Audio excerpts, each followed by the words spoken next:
నేను ఈ రోజు నుంచి నా శరీరాన్ని నా దేహమును నేను ఎలా ఉంటారో అలాగే ఉంటారండి అని ఒక నిర్ణయము తీసుకోరండి. హల్లెలూయా. చూడండి మత్తయి సువార్త ఆరాధ్యం వెళ్ళిపోతారో ఇప్పుడు మీరందరూ ఉన్నారు ఇక్కడ. ఈ క్షణం నాకు వచ్చేస్తే ఏం చేస్తారు? ఈ క్షణం నాకు వచ్చేస్తే ఏం చేస్తారు? ఆలోచించుకోండి. మీలోంచి నేను దేవుడిని ప్రేమించాలి. ప్రేమించేది పక్కనకి తెలియాలి. మనం పిల్లలు ఎలా ప్రేమిస్తాము? మనం ఏంటి ఎంతో ప్రేమిస్తాం. మనం ఉన్నా లేకపోయినా మనం తిన్నా తినకపోయినా పిల్లలకి ఇస్తూ ఉంటాం. అలాంటిది దేవుడిని మనం ఇంకా ప్రేమించాలి. మన దగ్గర ఉన్నా లేకపోయినా ఏమున్నా లేకపోయినా మనం చూస్తూనే ఉండాలి. బైబిల్ చదవాలండి. మొదటి బైబిల్ చదవాలని ప్రార్థన చేసుకోవాలి. రోజు ఒకరోజు లేదు చదవలేము అనుకుంటే కనీసం వినండి, వాక్యాలైనా వినాలి. ప్రతిరోజు వాక్యం వినాలి. మనం అన్ని పనులు చేసుకుంటున్నప్పుడు రోజు ఉదయాన్నే లేచి జీవనాన్ని ఉదయాన్నే సిద్ధపాటు చేసుకున్నప్పుడు వారి వాక్యం అనేది సిద్ధపాటు మనలో ఉండాలి.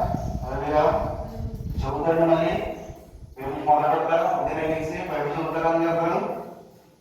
మౌనం ఉన్నారండి. ఆలోచించుకోండి.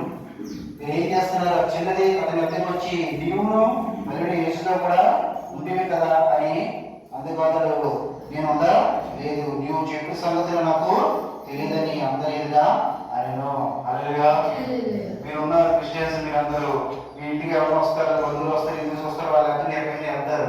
ఆ ఇళ్ళకి మీరు దేవుని కోసం సాక్ష్యం ఇచ్చారు. మీరు అందరూ సాక్ష్యం ఇస్తున్నారండి. నేను దేవుని కుమార్తెని, దేవుని కుమారుణ్ణి మీరు అందరూ సాక్ష్యం ఇవ్వబోతున్నారా? లేదు, వాళ్ళలాగా నేను వాళ్ళు కూడా అలాగే ఉన్నారు కదా, నేను కూడా ఇలాగే ఉంటానని అలాగే వెళ్ళిపోతున్నారా? అక్కడ ఏమన్నాడు? నేను ఎదగను, నేను ఇక్కడ ఎవరో నాకు తెలియదు అన్నట్టుగా అక్కడ చేశారు. మరి మీరందరూ అలాగే ఉన్నారా? మరి ఈరోజు మొదటి ఆధారం రొట్టె రాష్ట్రంలో పాల్గొంటున్నారు. రక్షణ తీసుకున్నంత మాత్రాన ఆయన రక్తంలో కడిగిపడినంత మాత్రాన సరిపోదు. మారు మనసు అనేది కావాలి. ప్రతి వ్యక్తికి మారు మనసు అనేది చాలా అవసరం. నేను రక్షింపబడిపోయాను, ఆ రక్తంలో కలబడిపోయాను, బాప్తిజం తీసుకున్నాను మాత్రం పొరగా వెళ్ళిపోతాను, ఆయన అన్ని కౌంటర్ ఇచ్చేస్తాను అనుకుంటే మారు మనసు అనేది ఉండాలి. హల్లెలూయా. ఆలోచించుకోండి. నేను దేవుని ప్రేమించేస్తాను నీకు తెలియదా దేవా అని అన్నా కూడా అంత ధైర్యంగా చెప్పి నేను ప్రేమిస్తున్నానని. ఆయన ఏసు ప్రేమి